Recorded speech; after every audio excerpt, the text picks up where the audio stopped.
Welcome to Science with Mrs. Knight. Today we will learn about eruptions in volcanoes, and we will use our model to show an eruption. You can find the previous science lessons all about volcanoes and how to make a volcano model. I'll link them in the bio.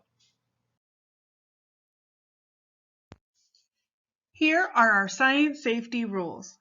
1. Always follow directions. 2. Use tools and materials properly. 3. Work as a team. 4. Be neat and clean up. We are all scientists and we must follow our science safety rules to stay safe. For today's lesson, we are creating a chemical reaction. So the tools that we use, the safety equipment, might include goggles or even glasses just to protect your eyes, and gloves to protect your hands. Any kind will do. Let's free write. We can see what we already know about volcanoes. Now close your eyes. Picture a volcano in your head. You got it? Now open your eyes. Write down 3 words that you think of when you think volcano. You can even draw a picture to show it. Here's what I wrote. Lava, eruption, fire. And here's my picture.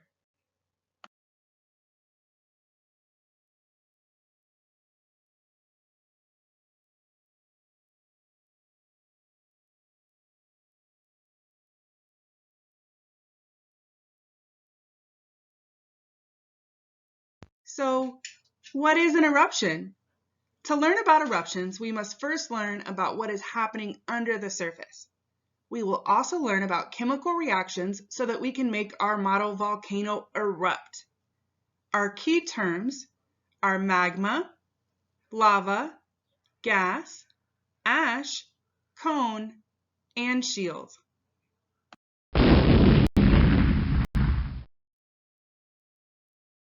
So let's review what makes a volcano erupt. The magma chamber under the Earth's surface holds that hot molten lava that is churning and creating pressure, heat, and friction. The pressure is going to push the magma up through the crater in the volcano, and an eruption of lava is going to occur. Remember, the hot molten magma turns into lava once it reaches the surface. The shape of a volcano will depend on many factors. The composition of the magma and the location of the volcano are 2 important factors. The composition means the combination of gas, rock, ash, and other materials that are in the magma. The location of the volcano can affect the shape too. Think of an underwater volcano. The water is going to cool the lava faster and make a different shape. A cone-shaped volcano can occur when the magma is thick and the eruption can be explosive. This is a classic volcano that we think of. This is a cone. See how the volcano is that shape? That's where this type of volcano gets its name. If the magma under the surface is thin and runny, the lava will flow out in a flat shield shape. I think of Captain America's shield. If you place the shield over the shape of the volcano, see how it's a similar shape? That's where the volcano gets its name. Professor Jinx wants to play a game. What kind of volcano is it? There are active volcanoes in every part of the world. There are about 1,500 active volcanoes right now. We're going to use what we've learned so far to decide if a volcano is a cone or a shield volcano. Are you ready?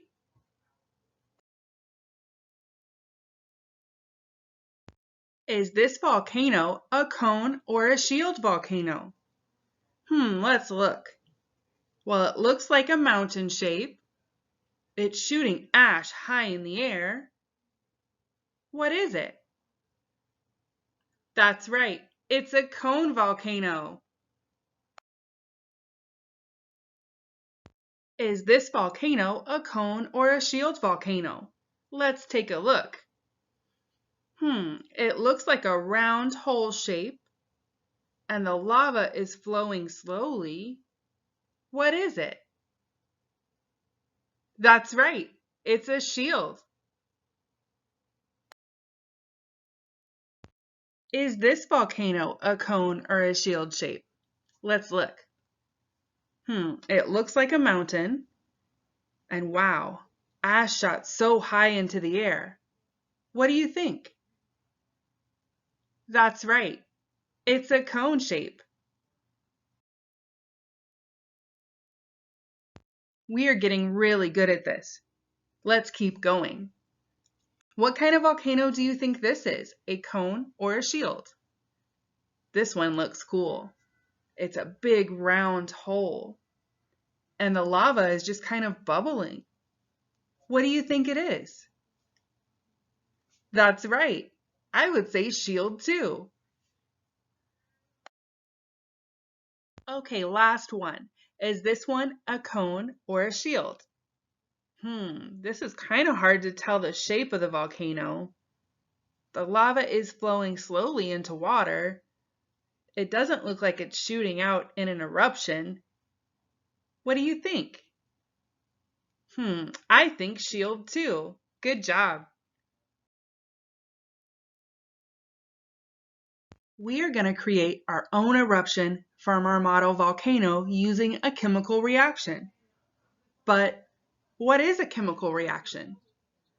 Well, a chemical reaction is a process where a set of substances undergoes a change to form a new different substance. That can be a little confusing, so let's look at some examples. When you strike a match or even light a candle, that's a chemical reaction. When you bake bread, that's a chemical reaction. And even your own body. We eat food, and the digestion process uses chemical reactions to turn that food into fuel and waste. Chemical reactions are all around us. Our volcano eruption is going to be really fun, but you might need adult help. Some of these items need to be measured specifically to get the right chemical reaction. You will need a half cup of warm water, 6 tablespoons of baking soda, 3 drops of red food coloring, 3 drops of dish soap, and a half cup of vinegar. I will put the instructions and the ingredients in the bio. We are ready for our eruption, so make sure to get on your goggles and your gloves. You might need adult help with this part.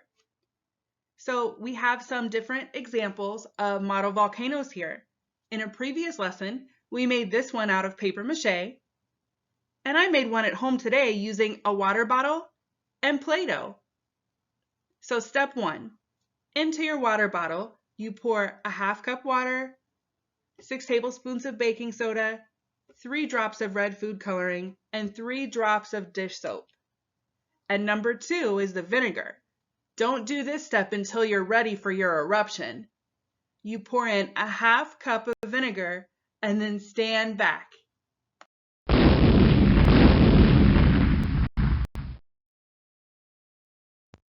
So what happened? When you added the vinegar to the baking soda mixture, did you get an eruption? Let's look and see what's going on inside that water bottle. When the vinegar and the baking soda meet, the chemical reaction occurs and it bubbles up. What do you think would happen if you added more or less baking soda or more or less vinegar? You can experiment and find out, but it may be messy, so ask an adult. It's time for a writing prompt.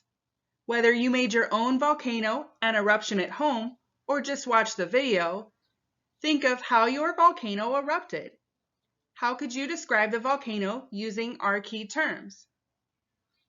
I'll show you how I started my sentence.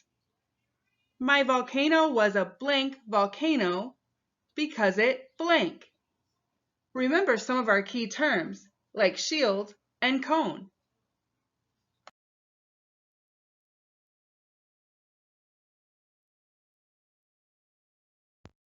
Thank you for joining me in this science lesson today. You can find the link to other lessons in the bio, or you can subscribe to my YouTube channel to be notified when new lessons are up.